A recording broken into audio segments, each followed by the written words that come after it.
Ending time with a preferred item can be super challenging. You're having a great time on the iPad and suddenly your iPad time is over and you have to give it back to the teacher. This is a really hard situation in many classrooms and many homes, and today I'm going to share 4 strategies for ending time with preferred items. I'm Sasha Long. I'm a board certified behavior analyst and former special education teacher. So let's get to the root of the issue, right? You don't want to give up the thing you're about to give up. It's awesome. I love playing with the iPad. I love playing with my Slinkies or Play-Doh. And I don't want to transition from a preferred activity to an unpreferred activity. We all know this, right? But it is part of life. And there's a few strategies you can add to your classroom to help make this more successful. The first one is using a token system or visual. So let's say that your student uses something like this regularly in the classroom, and I am working for a board. So if they already use something like this, a great strategy when transitioning away from a preferred activity is to immediately start working for that preferred activity again. So if you were like, hey Johnny, iPad time's all done, and you were getting that iPad back, if they hand that iPad over really nicely, the very first check mark they're gonna get is right away, right? You're already working towards your next iPad session. So from giving that iPad back, we're already working towards our next time to play with the iPad. And now only 3 checks might be a little tricky because you're like, oh my gosh, they're gonna get it in a few minutes. Feel free to scaffold that up to more checks or to just have this be for, rotating between centers. This could just be for transitions. They don't get necessarily tokens within the center, they just get it for transition time.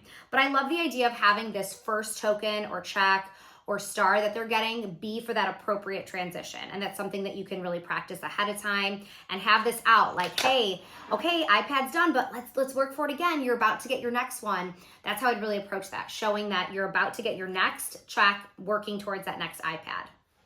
Another strategy that works really well is using a visual to show how much time is left. So let's say you're playing with trains and you want to know when you're going to have to give it back, right? You could say, no, it's not time yet to give it back. And then as they're playing and it's getting closer to having to go to lunch or having to go back to work time, you could give a little warning.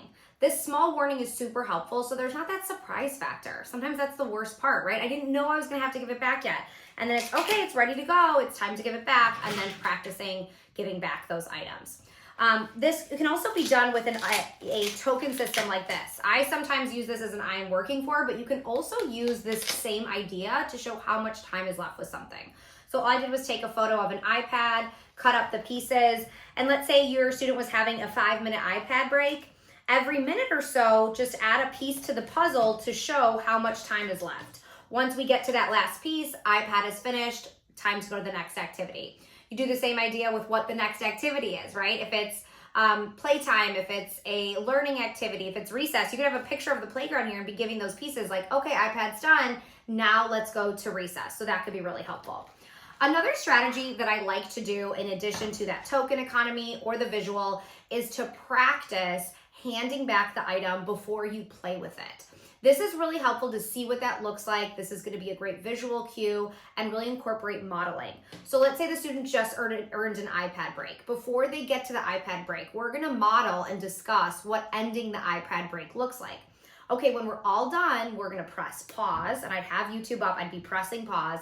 We're going to turn it off and we're going to give it back to Miss Sasha. Now let's practice. And if appropriate for the student, I maybe have them practice 2 or 3 times. Same thing with the toy. Okay, when we're all done with Thomas, what are we gonna do? You have the toy, give it back to me. Oh, good job, you gave it back. Okay, let's practice again, give it back to me. And really going through the motor movements of feeling what that feels like, of giving that item back can be really, really helpful. So that's a great tool to incorporate as well. The last strategy is one I've had a lot of success with, and this one is particular to iPad, YouTube, Netflix, games, things like that. Things that have a start and a stop time. When our students are watching YouTube, they're likely in the middle of a video when we go to take the iPad back, right? We're like, well, 5 minutes is up, or it's about to go to gym class. I need to be done with this. Okay, iPad's over, but they're in the middle of their video. I mean, imagine if you were watching your favorite show and someone came over and turned it off right before it ended. We would be annoyed, right? So find the natural breaks when using technology. Watch behind them for a minute and see like, okay, there's 1 minute left in that YouTube video, and then give the reminder like, okay, when this video's done, then we're finished.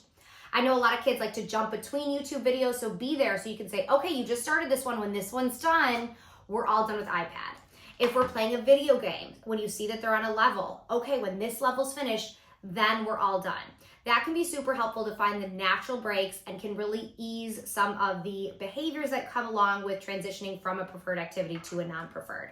So I hope you found these 4 strategies helpful, using that token system, using visuals, practicing giving back the item, or finding the natural breaks. We also want to acknowledge that giving back a preferred activity is hard. It is annoying, right? And if there are low-level annoyed behaviors, that's okay. If your child's like, I didn't want to be done with that, that's all right. That's a normal reaction.